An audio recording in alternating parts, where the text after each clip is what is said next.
വീട്ടിലേ ഉണ്ടായ നല്ല അരി നെല്ലിക്ക, നല്ല ഫ്രഷ് അരി നെല്ലിക്ക.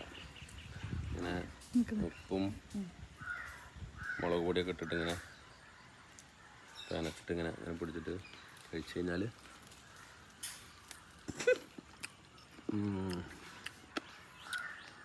അപാര ടേസ്റ്റ്. വീട്ടിലുണ്ടായിരുന്നില്ലേ കേട്ടോ, നല്ല ഫ്രഷ് സാധനം.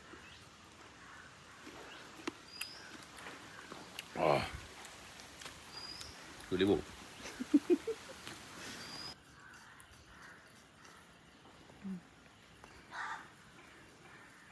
വെറുതെ ഇരിക്കുമ്പോൾ ചൊറിഞ്ഞിരിക്കുക അറിയില്ലേ, അപ്പോൾ ആ ചൊറിഞ്ഞിരിക്കണതിനൊക്കെ പകരേ അങ്ങനെ അരിനെല്ലിക്കും ഉപ്പും മുളകൊക്കെ കൂട്ടിയിട്ടേ അങ്ങനെ ഇരുന്ന് തിന്നാം.